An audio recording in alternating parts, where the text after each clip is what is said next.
Buenas tardes, muchísimas gracias de nuevo a la Fundación Rafael del Pino por contar conmigo.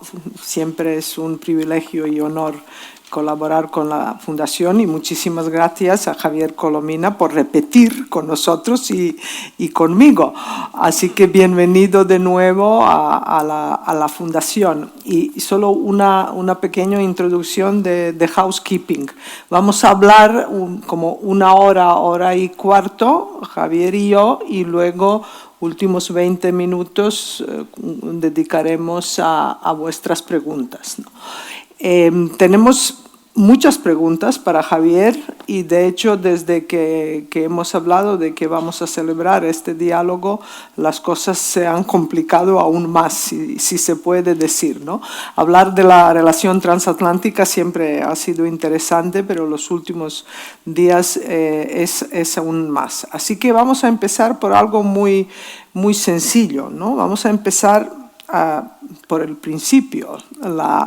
La Alianza Atlántica se ha creado en 1949 con una clara visión, misión y con capacidades para defender esta visión y esta misión. Y cuando digo visión, pues los aliados después de la Segunda Guerra Mundial claramente tenían visión de un orden liberal internacional que había que conservar, basado en la promoción de la democracia y en Estado de Derecho. Tenía una misión que era crear un mundo seguro para las democracias, que prácticamente era una misión desde Woodrow Wilson, ¿no? Desde 1917, cuando él, ya todavía no acabada la Primera Guerra Mundial, dijo que hay que construir un mundo seguro para las democracias. Pero la OTAN ha sido el mecanismo, la institución que ha tenido capacidades de asegurar este orden liberal internacional basado en las reglas, ¿no? Y lo ha hecho fantásticamente, realmente hasta ahora, ¿no? Últimamente se habla mucho, y no solo por la exigencia de la administración de Trump en los Estados Unidos por el gasto militar, siempre se ha hablado de cierta crisis en la relación transatlántica, por lo que mi primera pregunta es ¿cómo tú describirías la situación actual en la Alianza Atlántica? Muchas gracias, Mira, y muchas gracias a la Fundación Rafael del Pino por la invitación. Siempre un placer estar aquí. La Alianza ve la realidad con ojos transaccionales. Estamos en un momento muy complicado en el que el contexto estratégico es particularmente difícil, con una guerra en Europa que ha roto con décadas de paz, con un conflicto en Oriente Medio que, a pesar de que en los últimos meses hemos conocido noticias positivas gracias al liderazgo norteamericano y a la mediación de Turquía, de Egipto, de Qatar, y se ha alcanzado un cese al fuego, pero sigue siendo un conflicto abierto y que genera enorme inestabilidad, con problemas en prácticamente todas las direcciones estratégicas. Nosotros hemos tomado decisiones para ser capaces de afrontar las amenazas y los retos que vemos en todas esas direcciones estratégicas, para aumentar nuestra defensa colectiva y para ser, en definitiva, más fuertes y más capaces. Y lo principal para hacer eso es mantener la relación transatlántica. Y a eso es a lo que nos hemos afanado, a lo que realmente en lo que invertimos la mayor parte de nuestros esfuerzos en general, pero claramente en donde nos hemos afanado en los últimos meses con la llegada de una nueva administración americana que tiene una serie de complejidades ante las cuales, en nuestra opinión y en la mía, humildemente, no queda otra que adaptarse. Yo siempre lo digo, que realmente es mucho más barato, mucho más fácil, por difícil que resulte, trabajar el vínculo transatlántico que buscar una alternativa. A día de hoy no hay tal alternativa en el ámbito de seguridad, en el ámbito de la defensa, en el ámbito de la tecnología, ni siquiera en el ámbito posiblemente económico, pero bueno, ahí es posible que se pueda matizar el comentario. Pero en el ámbito de seguridad no hay una alternativa y, por tanto, nosotros vemos que la alianza está en una situación razonablemente positiva, que nos ha llevado muchísimo trabajo estar en la posición en la que estamos ahora mismo. El reflejo posiblemente de todo ese trabajo ha sido la estrategia de seguridad nacional, que es complicada, que ha dado más de un sinsabor a muchos, pero que creo que la OTAN ha salido, está bien reflejada como prioridad nacional norteamericana. Creo que es el camino, con independencia de lo que muchos de nosotros pensemos, de lo que se hayan efectivamente tensado las relaciones internacionales con la llegada del presidente Trump, pero la realidad es que no hay alternativa al vínculo transatlántico, seguimos trabajando en ello y a día de hoy creo que hemos logrado mantener un compromiso norteamericano con la organización que represento y una organización con una vitalidad comparable a la que hemos tenido en las últimas décadas.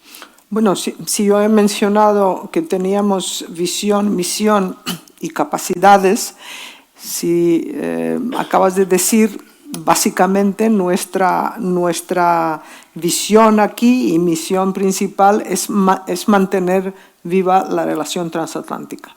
Eso miramos como, primero, hay capacidades para eso, van más allá del gasto militar, de 5%, de 3,5 plus 1,5, pero sobre todo yo creo que la Alianza Atlántica, la OTAN, sin duda alguna, es la alianza militar más capacitada. De capacidades no me preocupo. Lo que sí me preocupo, y yo creo que este probablemente es el mayor problema o mayor punto delicado de la relación, es la cohesión política. Porque sin Estados Unidos en la OTAN, sin liderazgo de los Estados Unidos en la OTAN, no hay alianza atlántica. En esto creo que estamos de acuerdo.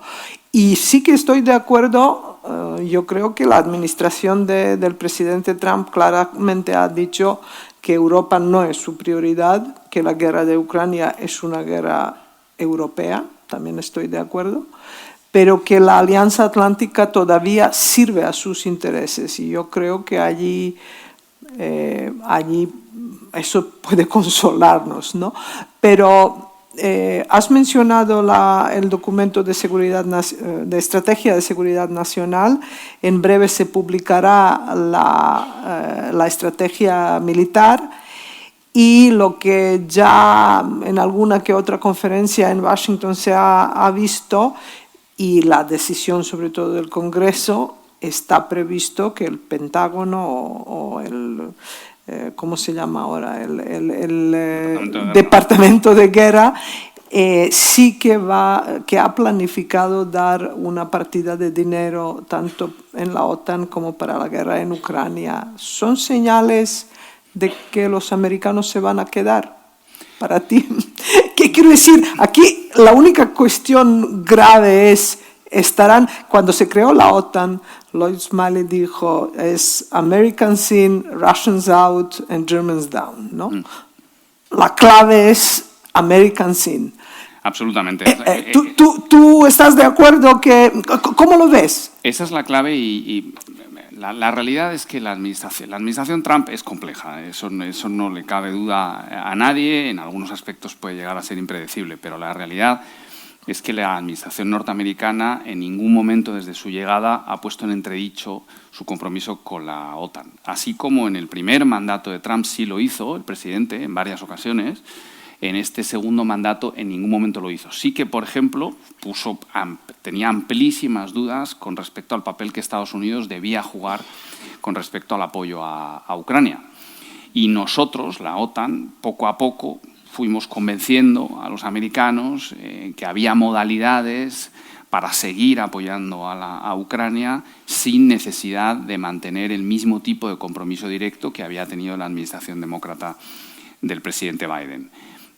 donde hace 9 meses parecía impensable que los americanos siguieran contribuyendo al esfuerzo bélico ucraniano, hoy en día, a través de esta nueva iniciativa que lanzamos después del verano, el PEARL, famoso Priority Ukraine Requirement List, hemos sido capaces de involucrar a los americanos. Efectivamente, es dinero canadiense y europeo para comprar equipamiento militar norteamericano que los europeos no son capaces de producir, pero que es absolutamente esencial para mantener a los ucranianos en la guerra. Es decir, que hemos sido capaces de poco a poco orientar no solo el debate de si seguimos comprometidos con la OTAN o no, que desde el principio dijeron que estaban comprometidos, sino aspectos con los que al principio claramente demostraron que no estaban comprometidos y que en campaña electoral el presidente Trump había sido muy claro. Luego, Estados Unidos es un animal muchísimo más complejo que la Casa Blanca, que incluso el Pentágono, el Departamento de Estado. Yo siempre pongo el ejemplo de Pete Hegseth, que es el secretario de Guerra, que dice muchas cosas y muchas de ellas, sin duda alguna, terminarán siendo instrucciones para su amplísimo departamento, pero tenemos muchísima relación con muchos de los que son realmente warfighting commanders, desde SACEUR hasta AFRICOM, AFRICOM por mi función en el sur, y su visión es mucho más parecida a la visión que nosotros sostenemos en la OTAN. Estados Unidos, sin lugar a dudas, va a proceder a una retirada, pero una retirada parcial que tenemos que balancear con una presencia mayor de europeos y de canadienses, no solo en el flanco oriental, sino en general en prácticamente todos los frentes.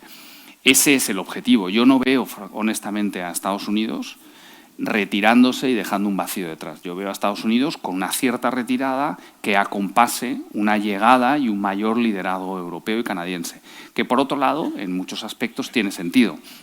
Las decisiones norteamericanas un poco destinadas a proteger las prioridades nacionales y a reorientar su política exterior al margen de Europa no vienen de Trump. Como bien sabes, el primero que habló del Pivot to Asia era Obama. Las prioridades nacionales han estado en la base de la política exterior norteamericana desde hace ya 15 o 20 años. Es verdad que las formas y la manera de ser transaccional que tiene esta administración norteamericana es distinta. Pero, por otro lado, lo decía ahora que vengo de Marruecos, para sorpresa de algunos de los que me escuchaban en el panel en el que participé,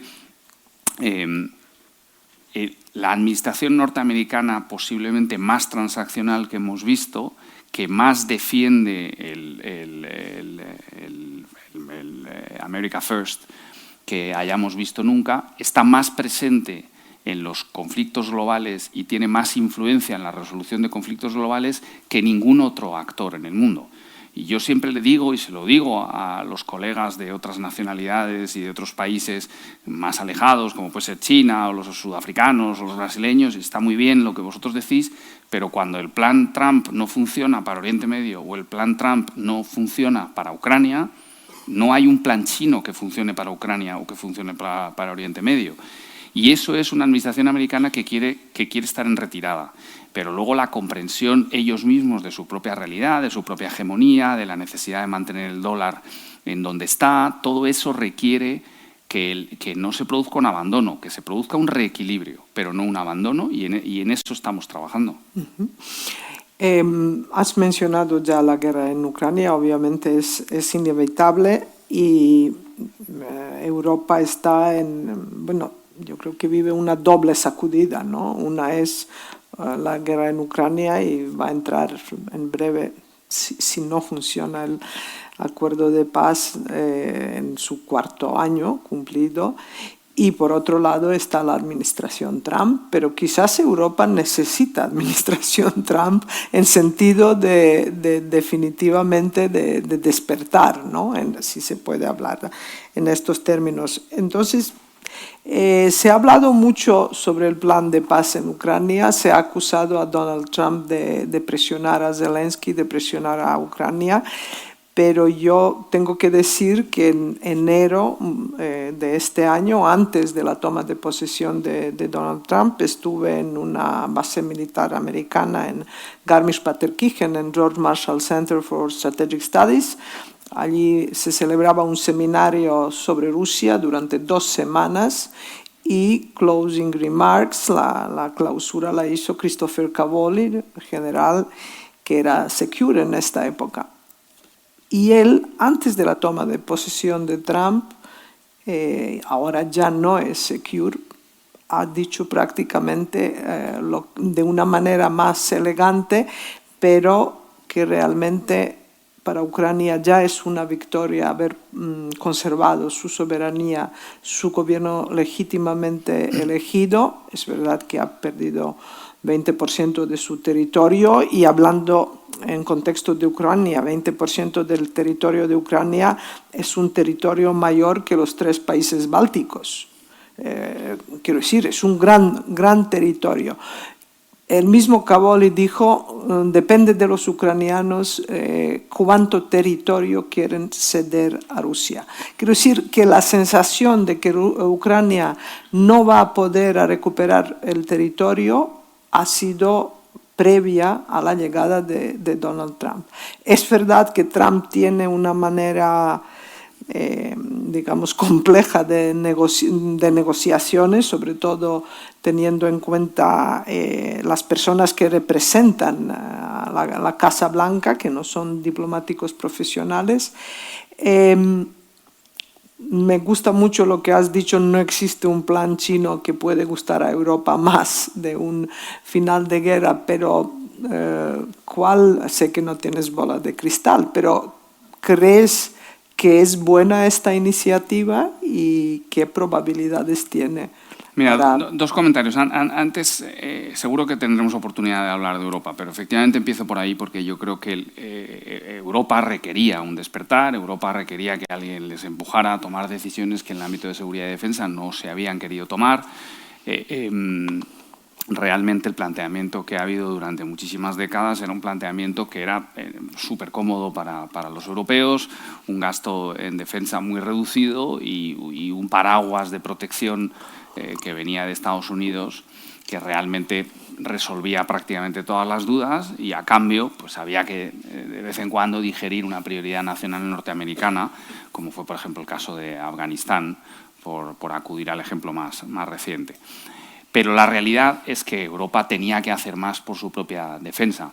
Eso, en mi opinión, es absolutamente compatible con que el vínculo transatlántico sea la esencia de nuestra defensa colectiva. No solo es compatible, sino que necesariamente tiene que ser compatible porque no hay una alternativa a la defensa colectiva que proporciona la OTAN gracias a la presencia de Estados Unidos, por mucho que la Europa de la defensa crezca, al menos en los 20 o 30 próximos años.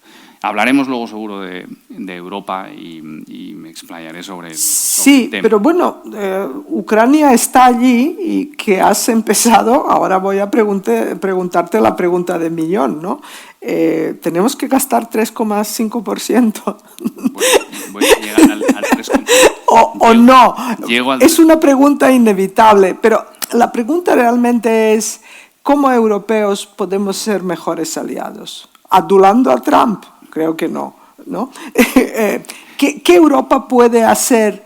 Estamos trabajando en ello para salvar la relación transatlántica y, by the way, yo creo que los americanos tienen un interés en ello, por mucho que cierta parte de la administración americana hable mal de Europa, porque sí que somos aliados naturales de alguna manera. Europa para ser mejor aliado no tiene que halagar a Estados Unidos, tiene que ser más capaz militarmente y liderar más proyectos desde el punto de vista de seguridad y de defensa. A día de hoy no lo ha hecho. Europa lleva hablando de seguridad y defensa desde los años 90 y desde los acuerdos de Saint-Malo y son prácticamente incapaces de movilizar una fuerza conjunta de 4 o 5.000 soldados a día de hoy. Por supuesto que son capaces nacionalmente cada uno de los países europeos, por supuesto España moviliza 10 o 15.000 tíos si es necesario, Francia lo hace también o Alemania lo haría también o quien sea que tenga esa capacidad dentro de sus propias estructuras nacionales. Pero que haya un mando y control europeo mira, la fuerza que hay en Bosnia-Herzegovina, que es una fuerza de 1000 soldados, EUFOR, Alcea, el mando y control y la logística la proporciona la OTAN a través de un acuerdo que se llama Berlin Plus.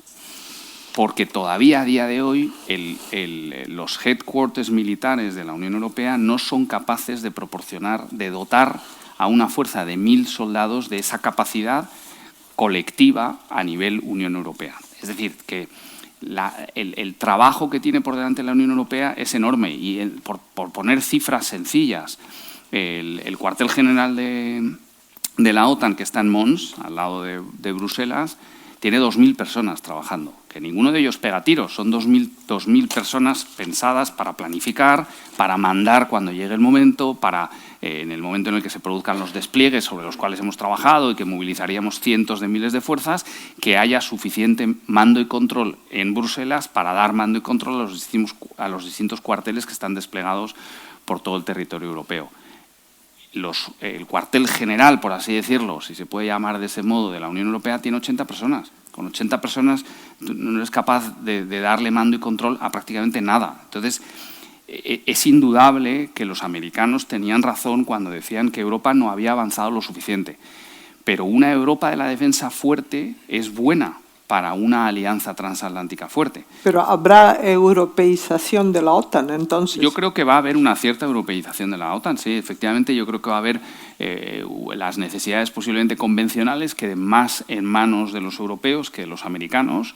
Hoy en día los americanos tienen desplegados 80.000 soldados en Europa. Quitando Francia, que tiene 25.000 soldados desplegados en el mundo, el siguiente país europeo que más soldados tiene desplegados en el mundo son los ingleses, los alemanes o los españoles, que no llegamos a 4.000. Estados Unidos tiene 80.000 desplegados en Europa y decimos que a Estados Unidos no le importa Europa. Entonces, ¿a nosotros qué nos importa el mundo? Si desplegamos 4 o 5.000 tíos en todo el mundo mundial.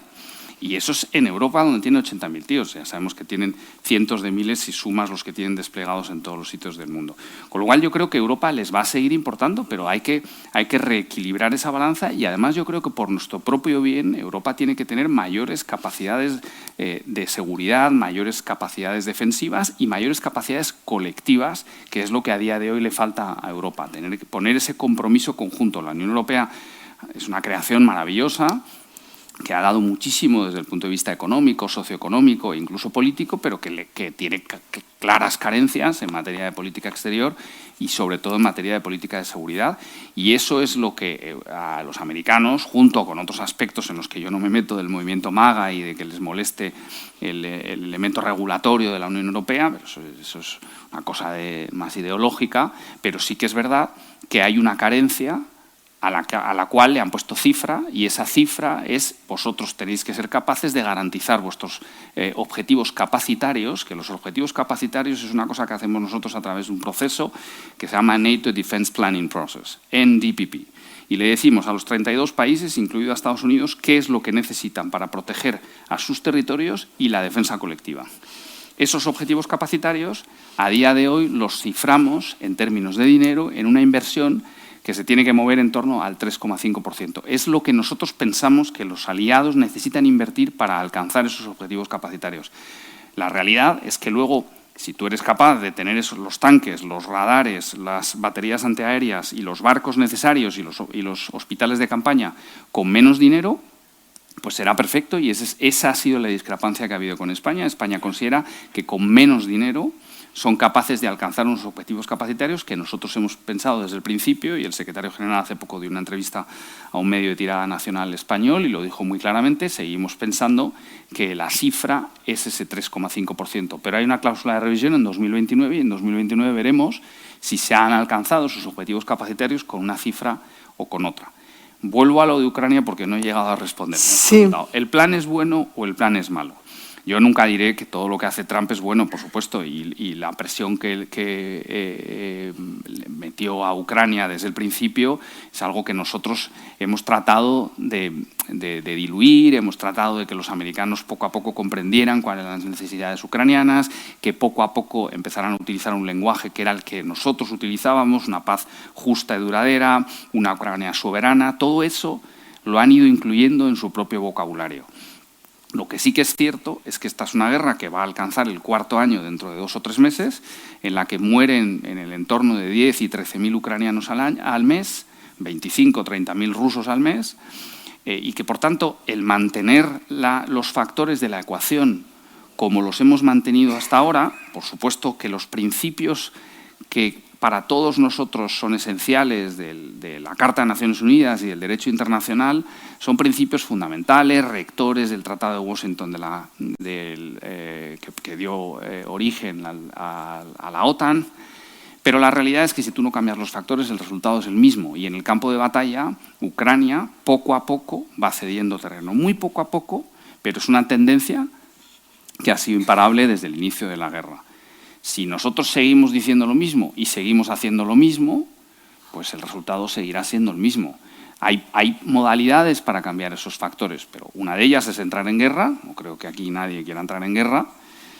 La otra es intentar meter mucha más presión a Rusia. Nosotros hemos hecho todo lo posible, seguimos dando equipamiento militar a los ucranianos, 5.000 millones de dólares en los últimos 4 meses, al tiempo que se está negociando, al tiempo que hoy está Mark Rutte en Berlín, seguimos dando a los ucranianos todo el equipamiento militar posible. La decisión de congelación de los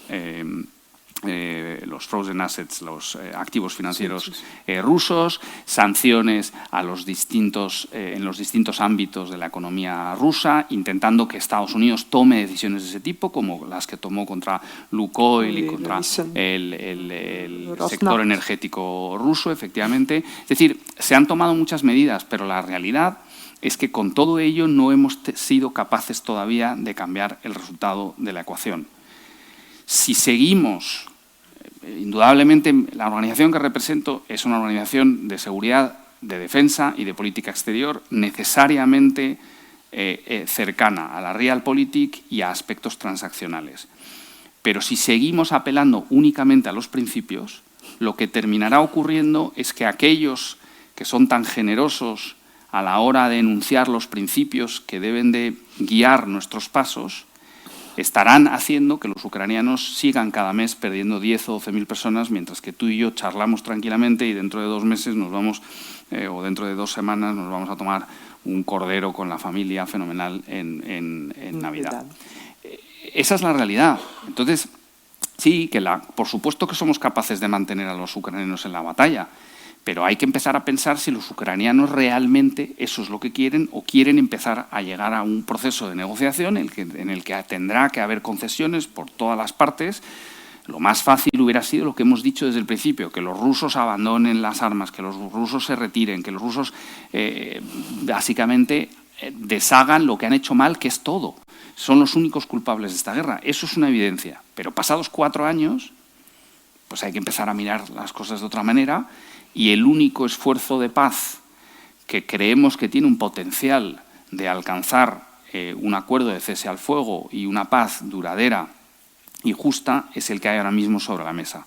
De los 28 puntos iniciales, que era un acuerdo francamente malo y que nosotros se lo dijimos a los americanos, y desde entonces Rutte ha hablado con el presidente Trump cada 2 días, y con Witkoff y con Kushner y con todos los que están metidos en ese proceso de paz, pues se han salvado muchas cosas, desde que la arquitectura de seguridad europea es algo que tenemos que decidir en la OTAN y en la Unión Europea, los aspectos que afecten a la Unión Europea, que la paz tiene que ser justa y duradera, que tiene que haber garantías de seguridad importantes, y todavía quedan un par de elementos conflictivos, pero ayer ya Zelensky empezó a decir que hay algunos elementos de ese acuerdo de paz que hace un tiempo hubieran parecido imposibles, pero como siempre son de imposibles las negociaciones que ponen final a una guerra, que siempre son duras, que siempre son complejas y en las cuales al final pues hay que tener muy claro qué es lo que se busca. Y aquí lo que todos buscamos es que los ucranianos terminen teniendo un Estado soberano y viable. Y para eso necesitan una paz justa y duradera. Y para eso tenemos que ser capaces de garantizarles esas garantías de seguridad en las que estamos trabajando al margen de la OTAN, porque desde un principio ha quedado claro que la pertenencia a la OTAN no estaba encima de la mesa y iba a ser algo muy complicado. Es en lo que hemos trabajado nosotros desde que empezó la guerra, pero las cosas son como son. Yo estoy muy de acuerdo contigo que no podemos llevar la guerra hasta último ucraniano. Lo que sí me tranquiliza mucho de este documento de Estrategia de Seguridad Nacional estadounidense, allí explícitamente se menciona Ucrania como país geopolíticamente viable, ¿no? Y funcional. Por lo tanto, yo creo que los estadounidenses están comprometidos con Ucrania a su manera, pero están comprometidos. Estamos en Europa y es lo que más nos preocupa, ¿no? Rusia es un enemigo íntimo. La OTAN todavía, esto de Russians out, todavía es vigente. Pero más allá de esta amenaza rusa híbrida y convencional, ¿cuáles son las mayores amenazas para la seguridad y defensa de los países de la OTAN? Bueno, nosotros tenemos europeos, me refiero. Tenemos un documento que se está negociando estos días, que se llama en sus siglas inglesas el JTA, que es el Joint Threat Assessment, que es el análisis conjunto de las amenazas. Y ahí es donde acordamos cuáles son las amenazas y cuáles son los retos que más nos preocupan. Las únicas amenazas que tenemos definidas como amenazas son Rusia, la mayor amenaza inmediata, adversario, invasor, bueno, todos los apelativos son válidos a la hora de hablar de Rusia, con quien ya no tenemos una relación. Como bien sabes, la tuvimos institucional durante muchos años, el NATO-Russia Council, todo una comitología derivada del Consejo OTAN-Rusia. Es decir, que la OTAN ha hecho un esfuerzo muy abierto y muy transparente por tener una relación positiva con Rusia. Han sido los rusos los que han decidido no tenerla con nosotros. La segunda amenaza es el terrorismo, que es la principal amenaza asimétrica. Y al margen de esas dos amenazas, que tienen respuestas muy distintas, como es lógico, hay muchísimos retos que nos preocupan, desde el reto securitario que nos plantea China, actores estatales que últimamente nos han complicado muchísimo el escenario estratégico, como Corea del Norte, como Irán, que además han alineado sus esfuerzos de apoyo a Rusia. China, no cabe duda, que es el facilitador más decisivo que hay en la guerra y que ha facilitado el esfuerzo bélico ruso. Tenemos retos de todo tipo de condición en el ámbito ciber, en el ámbito espacio, en el ámbito híbrido. Geográficamente, si nos movemos en otros ámbitos, el Sahel, yo diría que es de las regiones, la región más frágil del mundo y posiblemente desde el punto de vista de una región en la que se concentra un poco todo lo malo que uno puede encontrar, posiblemente la más preocupante que tenemos en nuestro vecindario y a la que yo además me dedico en mi función de representante especial para el sur. Es decir, es un momento geoestratégico único por lo complicado que es, por lo frágil que es, y es en un ámbito como este en el que yo creo que es necesario hacer un esfuerzo mayor del que nunca se ha hecho. La respuesta a ese escenario tan conflictivo, a todas esas amenazas, esos retos que he mencionado, fueron las decisiones que tomamos en La Haya y el famoso 5% del que hemos hablado antes. Pero también la respuesta a todo eso tiene que ser un esfuerzo colectivo de la Unión Europea y un esfuerzo colectivo de la OTAN. Nosotros lo tenemos muy claro, creo que hemos tomado las medidas necesarias para enfrentarnos a todas esas amenazas. Hemos en los últimos años aprobado una estrategia militar, un concepto de disuasión y defensa, planes regionales. Los planes regionales son con una aproximación de 360 grados. Tenemos un plan regional que cubre el Atlántico y el norte, un plan regional que cubre el este y un plan regional que cubre el sur. Con asignación de fuerzas, con la capacidad de movilizar en 2 o 3 semanas 500.000 de soldados. Por daros un dato rápido, cuando se inició la guerra en Ucrania, en 15 días movilizamos 40.000 tropas, 300 cazas y 100 buques. Y hoy en día, en ese mismo periodo de tiempo, seríamos capaces de movilizar más de 500.000 de soldados. Que eso es una capacidad militar que no tiene nadie. Y, por supuesto, para tener esa capacidad militar necesitamos de los americanos, pero una parte muy, muy sustancial de esos 500.000, 600.000, 700.000 soldados serían europeos, porque son los que se asignan más rápidamente desde los distintos cuarteles generales. Es decir, se han tomado medidas para dar respuesta y para que seamos capaces de proteger a los 1.000 millones de habitantes que habitan en los 32 países aliados. Creo honestamente que los países que forman parte de la alianza pueden dormir tranquilos. Por supuesto hay un riesgo creciente, pero ante ese riesgo creciente hemos planificado y hemos definido cuáles son todos esos objetivos capacitarios. ¿Qué necesitamos? Se ha multiplicado, por ejemplo, por 4 la necesidad de baterías antiaéreas en el espacio euroatlántico. Eso cuesta muchísimo dinero y de ahí las cifras de las que hemos venido hablando. Pero todo está planificado y todo está pensado. Realmente nuestra alianza, que sigue siendo una alianza defensiva, creo que es capaz de responder a las amenazas que tenemos en los próximos años, pero para hacerlo tenemos que responder a todos los compromisos que hemos acordado a 32. Volveré a la defensa de 360 grados y la vecindad sur, pero antes de ello, otra pregunta un poco quizás más general, ¿no? Has mencionado diferentes retos y desafíos y amenazas, y yo creo que es obvio que estamos en un contexto geopolítico actual muy complejo, en un proceso de grandes reconfiguraciones del orden liberal internacional a causa, desde mi punto de vista, de 3 razones principales, ¿no? Una es un poco la abdicación de los Estados Unidos de su papel tradicional, ¿no? Lo que dicen, nosotros ya no queremos ser el Atlas que sostiene el mundo. Eso dice el documento del concepto de seguridad nacional, ¿no?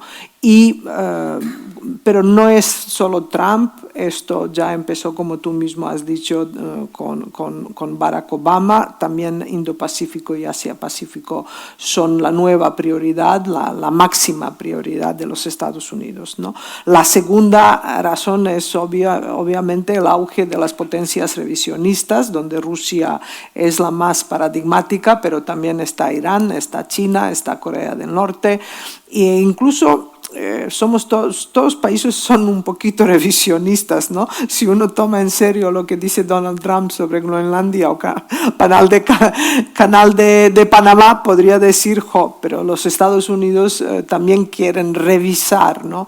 el actual orden internacional. Y luego hay un auge de las potencias medias, o lo que la revista The Economist llamó los 25 transaccionales.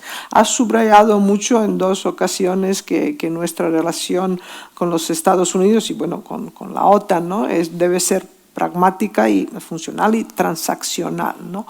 The Economist describe estos 25 países que no tienen en común ni en tamaño, ni riqueza, ni política exterior, pero sí lo que tienen en común es que no quieren pertenecer a ningún bloque, aunque si el mundo ya no va a ser bipolar como durante la Guerra Fría, aunque existe una rivalidad entre los Estados Unidos y China. La primera consecuencia de esto es una mayor inseguridad e incertidumbre, y estamos a un momento y esta es un poco pregunta, estamos en el momento de la vuelta de verdad de la rivalidad entre las grandes potencias, de equilibrios de poder en sentido de realpolitik, y cómo, si estás de acuerdo que estamos, en cualquier caso estamos en un momento geopolíticamente hablando muy complejo, y la Alianza Atlántica hasta ahora ha demostrado una extraordinaria capacidad de adaptación, ¿no? ¿Cómo se va a adaptar la OTAN, digamos, a este contexto más amplio, ¿no? La Alianza Atlántica se llama Atlántica porque está en el Atlántico, ¿no? Pero es verdad que hay que en el Indo-Pacífico y Asia-Pacífico es donde empieza a ocurrir prácticamente todo, ¿no? ¿Piensa la OTAN adaptarse a tan banda ancha en el contexto? ¿Tiene tan banda ancha para ir adaptándose a ello? ¿Esa ambición de la OTAN? ¿Va a haber una OTAN global? Me has hecho muchas preguntas. Son muchas, pero bueno, elige alguna. Voy a tratar. Empezando por si estamos en un momento en un mundo de grandes potencias. Yo creo que estamos en un mundo transaccional, en el cual efectivamente el multilateralismo está viviendo un momento difícil, particularmente el onusiano, que es la organización de la cual nos dotamos después de la Segunda Guerra Mundial y la que nos representa a todos globalmente. Yo trabajé muchos años en ese ámbito y es una organización que aprecio mucho y que creo que es importante el papel que juega y hay que intentar revitalizarla al máximo. La Unión Europea tampoco vive sus mejores momentos desde el punto de vista de su vitalidad como organización multilateral. Creo que la OTAN, en cierto modo, ha sido capaz de adaptarse mejor a este mundo más transaccional, también porque somos menos multifacéticos. Tenemos, como he dicho antes, política exterior y política de defensa como las dos patas de nuestra actividad. Yo creo que estamos en un mundo transaccional, en un mundo en el que en realidad el nombre del juego es más bien el interés nacional. Tanto de los países pequeños como de los medianos como de los grandes, lo que les motiva a actuar de una manera o de otra no es la política de bloques, es una política de interés nacional. A mí me pasa continuamente en los países que visito, que me reúno con el ministro de Asuntos Exteriores egipcio, por darte un ejemplo, y el día anterior se ha reunido con Lavrov y el día siguiente se reúne con Wang Yi. Y no pasa nada, hay que ser capaces de aceptar que no pasa nada, que cada uno tiene su espacio y que ese espacio lo que hay que hacer es trabajarlo de la mejor manera posible para tratar de expandirlo, para tratar de generar una dependencia, presentar una oferta que sea suficientemente atractivo y que estos países, en lugar de poco a poco ir posicionándose en un grupo de países más distantes a nuestros principios, a nuestros valores y también a lo que a nosotros nos interesa económica y políticamente, pues se acerquen más a nosotros. Pero creo que es más ese interés nacional el que define las políticas exteriores de la mayoría de los países, que las llaman en inglés esta frase tan bonita de multi-vector foreign policy, que verdaderamente quiere decir que me voy a la cama con quien quiero en el momento en el que quiero, ¿no? Pero bueno, y no me caso con nadie. Efectivamente. En cuanto al papel de la OTAN, la OTAN, he dicho antes que tiene un carácter defensivo y tiene un carácter regional y no va a perder ni lo uno ni lo otro. La OTAN está muy definido cuál es su ámbito de competencia, el área de responsabilidad de SACEUR, que está muy claramente definida, y es la región euroatlántica. Pero es verdad que muchas de los retos, más que de las amenazas que vemos en el mundo, no tienen una definición geográfica, lo híbrido, lo ciber. Es verdad que algunos de los retos securitarios, como China, nos tocan directamente, porque sufrimos ataques híbridos o ciber permanentemente que vienen de tierras asiáticas. Y es verdad que hay algunos elementos de la política internacional que tienen puntos particularmente de inflexión en otras regiones, como por ejemplo puede ser el caso de Taiwán, que es un choke point en el que efectivamente, a muy mal dadas las cosas, se podría producir una conflagración, y en una conflagración en la que entrara Estados Unidos, la OTAN siempre se vería implicada, de una manera o de otra, porque nos dirían que el teatro europeo es lo que hagáis vosotros para que yo me pueda concentrar allí, o porque os voy a pedir ayuda porque tenemos todos que echar una mano. De una manera o de otra tenemos que estar pendientes de todas esas regiones, y lo hacemos a través de los socios que tenemos. Tenemos 35 socios que van desde Colombia hasta Nueva Zelanda, 12 en el sur, que son de los que yo me ocupo directamente en mi función de representante especial para el sur, pero en mi función de vicesecretario general adjunto me ocupo también de los otros socios con menos intensidad porque no puedo estar en todos sitios, pero al final nos preocupa mucho y tenemos que ser capaces de tener una mirada global, aunque lo que realmente nos define es la protección de la región euroatlántica, y así seguirá siendo. Bueno, ahora vamos a lo que nos toca, lo que es tu trabajo, uno de tus trabajos principales, y lo que nos toca muy de cerca, teniendo en cuenta que estamos en España, ¿no? Es la llamada, la vecindad sur de la OTAN está muy cerca de España, pero vamos a empezar por el concepto, ¿no? Que hay es un concepto impreciso realmente porque hay muchas diferencias entre los países, las regiones del norte de África, Oriente Medio y el Sahel. Estoy muy de acuerdo que el Sahel es este agujero negro que nos afecta también por cercanía, pero también toda la estabilidad mundial, ¿no? Sin embargo, aunque estas regiones se distinguen mucho entre sí, también comparten algunas características comunes, hay varias. Yo creo que yo aquí destacaría sobre todo la descomposición de varios estados, Siria, Libia, Irak, Yemen, que directamente afectan la seguridad de vecindades de sur y por lo tanto de la OTAN, el avance de los diferentes grupos yihadistas, de los radicales. Hay varias características compartidas, ¿no? Pero por otro lado también vemos una retirada gradual de la región, de la vecindad sur, de la presencia de los Estados Unidos, de Francia, y esta retirada gradual también ha favorecido un vacío del poder que están ocupando Rusia y China. Rusia no sé si todavía tiene realmente capacidades, pero sí que tiene interés. Y también otros actores como Turquía, como Qatar, Arabia Saudí, etcétera, ¿no? Entonces, tú eres representante especial de la OTAN para la vecindad sur y ¿cómo definirías las mayores amenazas que vienen del sur?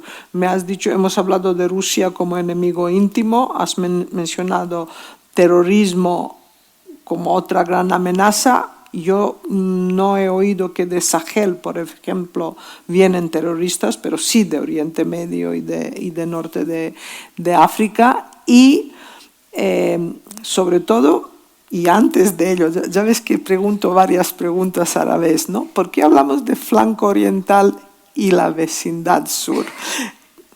Sé por qué, pero la amenaza del flanco oriental es convencional y la de flanco sur es asimétrica y diferente, ¿no? Pero si puedes profundizar un poco en ello porque llama la atención esta definición. Está en el origen, en realidad, de la relación que tenemos con el sur, que es una relación que se apoya en los retos que vemos en el sur, pero también en las oportunidades, mientras que en el flanco este, básicamente lo que vemos a día de hoy es una amenaza securitaria. No hay oportunidades a día de hoy en ese flanco, mientras que en el sur el origen es una relación que tiene 30 años con los países del diálogo mediterráneo, que son 7 desde Mauritania hasta Israel, pasando por Magreb y Masrek, y los 4 del Golfo más Irak, con los que tenemos una relación de hace 20 años. Y es una relación en la que se ha tratado de construir partenariados que van más allá del hecho de que vemos amenazas en ese territorio. Tratamos de hablar de amenazas compartidas,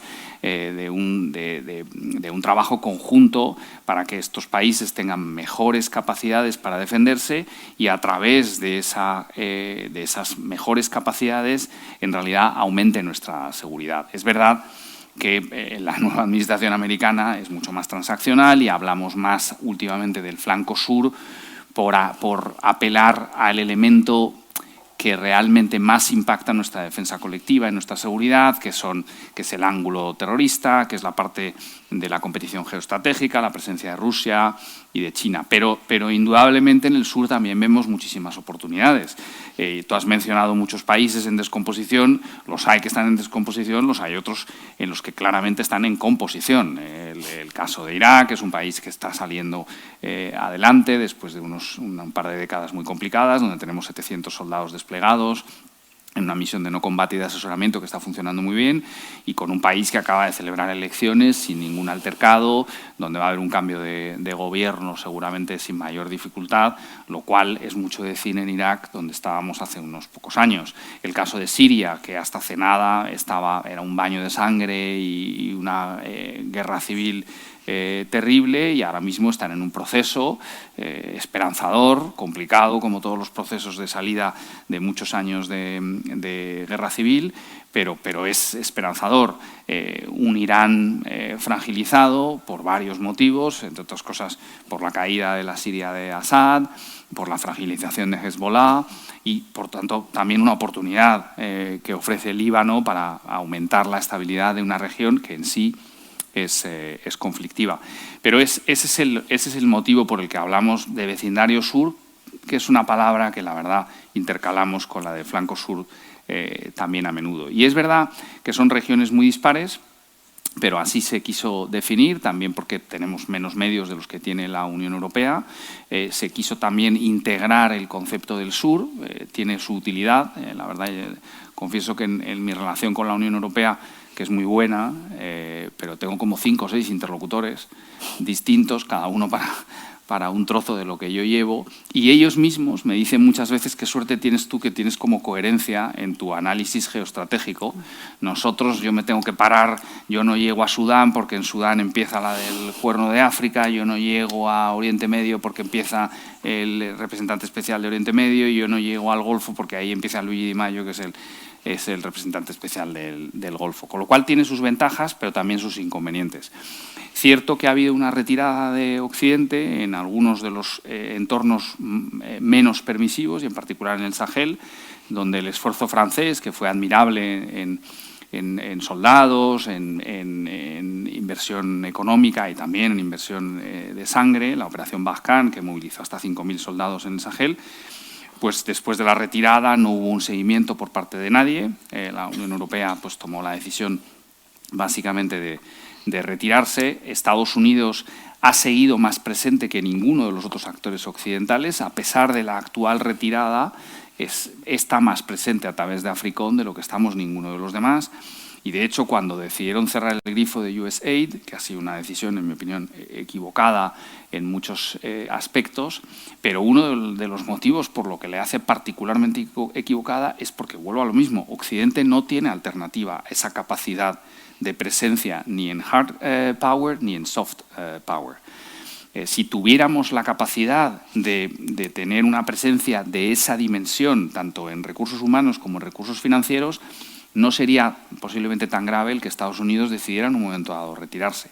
Pero es verdad que ha habido una cierta retirada en el Sahel, yo creo que equivocada. Occidente tiene un problema que no tiene muchos de estos países a los que nos hemos referido y que son competidores geoestratégicos.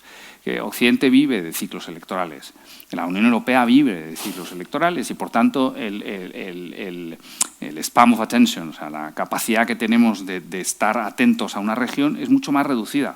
En un momento dado, nuestros políticos se ponen de acuerdo sobre, no sé, la necesidad de invertir en tal lío geográfico. Y se invierten en 3 años 10.000 millones de dólares y se mandan 5 misiones. Pero luego, en un momento dado, cambian las prioridades electorales, políticas o las que sean, y se cambian los parámetros. Mientras que los rusos y los chinos, los rusos en particular, con una capacidad infinitamente inferior de la que tiene Occidente, pero siempre están ahí. Mandan un par de cargueros de grano todos los años. Los del Golfo, que hoy son ricos y poderosos, ellos siempre me lo recuerdan. Dicen, cuando no éramos ricos y poderosos, los únicos que estaban aquí con un granero, con un tanquero con grano, eran los rusos. Vosotros habéis empezado a venir cuando teníamos mucho dinero. Y esas son realidades que nosotros, en cierto modo, no queremos ver, pero es así. Nosotros tenemos un músculo financiero enorme, tenemos una capacidad de hacer un montón de cosas enorme, pero también tenemos que gestionar pues, un sistema político que es mucho más libre, que es mucho más favorable a los intereses de la ciudadanía, que es el que todos queremos tener, pero que tiene implicaciones en las decisiones de política exterior que no tiene una China autoritaria o una Rusia autoritaria. Sí. Bueno, antes de dar el paso para las preguntas del público, mi última pregunta se refiere a España independientemente de la vecindad sur, ¿no? España como miembro de la OTAN y la Unión Europea, pero sobre todo de la OTAN, tiene las amenazas compartidas, como es, por ejemplo, Rusia, y ha demostrado su solidaridad. Por ejemplo, desde 2017 participa en el despliegue terrestre en el flanco oriental con 1.700 soldados en Letonia, Eslovaquia y Rumanía. Ahora más, ya. En Persistent Effort, Fuerzas de Defensa Aérea en el flanco oriental, también desde 2017 con 400 militares en Lituania y algo en Turquía también hay. Desde 2015 tú has mencionado a Irak. Tenemos las amenazas compartidas, pero también tenemos propias prioridades estratégicas, quizás amenazas no compartidas o por lo menos no a tan gran escala, ¿no? ¿Cómo España puede encontrar un equilibrio entre las amenazas compartidas y las prioridades propias? España es un aliado muy comprometido. Efectivamente, tiene más de 2.000 soldados a día de hoy en Eslovaquia, en Estonia, en Rumanía, en países bálticos, en Turquía, una presencia naval muy importante. Es un aliado comprometido y respetado. Es verdad que tiene una panoplia de amenazas que quizás sea algo distinta. Yo muchas veces, de hecho, argumento que cuando hablamos de la inversión en defensa, que quizás cueste más este debate con los aliados del sur que con los aliados del este, porque los aliados del este ven al ruso ahí al otro lado de la frontera. La realidad es que un conflicto convencional con Rusia, en el que implicaría misiles y cosas de este tipo, un misil que puedan lanzar los rusos a Tallinn, tarda 3 minutos más en llegar a Madrid. Es decir, que la amenaza rusa para Madrid tendría que ser similar en cuanto a la percepción a la que puedan tener los países bálticos. Y, sin embargo, las amenazas que nos vienen del sur nos afectan a nosotros de manera muchísimo más directa que a los países del norte de Europa, que muy posiblemente sería raro que se vieran muy afectados como nosotros nos vemos afectados por muchos de ellas. En algunos aspectos como el terrorismo sí, pero en otros como los tráficos ilícitos, la migración irregular, nos afectan mucho más a los países del sur que a los países del norte. Sin embargo, es cierto que los países del sur tienen una cultura de defensa y de seguridad menor. También tenemos una visión estratégica menor, somos países que tenemos muchísimas ventajas, pero entre ellas, en general, no está el análisis estratégico. Estratégico básicamente es de largo plazo. Nosotros hacemos análisis normalmente de más corto plazo, tratamos de buscar soluciones algo más rápidas. También, yo siempre lo digo, que un país como España o los países en general mediterráneos tenemos una capacidad de levantarnos de los golpes mucho más rápida que los países del norte de Europa. El famoso dicho de más se perdió en Cuba y volvieron cantando. Pues ese tipo de cosas que define, en cierto modo, de manera muy popular, la cultura española. Pero efectivamente no tenemos esa visión estratégica. La visión estratégica es lo que define a la seguridad y a la defensa. Sin visión estratégica es muy difícil que tú te veas invirtiendo muchísimo dinero o comprando muchísimos tanques o haciendo un gasto tremendo en F-35, porque entre que tú lo decides y llegan los F-35 pasan 10 o 15 años y el tiempo que tardas en pagar los F-35 pasan 25 años. Entonces, esa visión estratégica que se deriva de la cultura de defensa quizás sea la que le falte a España. Pero en general, España en la OTAN, como digo, es un aliado comprometido. En la Unión Europea es indudablemente el cuarto país más importante, pero la OTAN es un país que en general cuenta con España para todo lo que le es importante a España y en particular para lo del sur. España empujó muchísimo la agenda del sur junto con 2 o 3 países más, sobre todo Italia y Portugal, y fue el país que ha sido capaz, en mi opinión, en mayor medida de dar argumentos sólidos de por qué el sur tenía que formar parte de la agenda de la alianza a alto nivel. Quizás las prioridades centrales de la alianza hoy son las que son, siempre defensa colectiva, inversión en defensa, esto en los últimos meses en particular, y el apoyo a Ucrania desde que empezó la guerra. Y esas prioridades centrales seguirán siendo centrales. Pero la cuarta dimensión prioritaria, si hubiera que añadir una cuarta, o la más cercana a ser una cuarta, es el sur, donde ya hay una masa crítica de países que comprenden que efectivamente esas amenazas son amenazas que nos van a acompañar durante muchísimo tiempo y que, a diferencia de la guerra en Ucrania, que por difícil que sea, encontrará un fin de una manera o de otra, y ojalá todos esperemos que sea una manera que sea justa, duradera y con una Ucrania soberana y viable, es difícil a día de hoy de ver el final de los problemas, por ejemplo, que uno encuentra en el Sahel, donde prácticamente a mí me es imposible decir a día de hoy cuál es la solución a todos esos problemas, y en cualquier caso la solución vendría acompañada de muchos medios, pero sobre todo de mucho tiempo. Pues bueno, Javier, muchísimas gracias, y yo me quedo que podemos dormir tranquilamente, sobre todo sabiendo que tenemos un representante de España en la OTAN como tú, y desearte que lo pases muy bien con tus compañeros de la mili. Nada más. Gracias. Muchas gracias.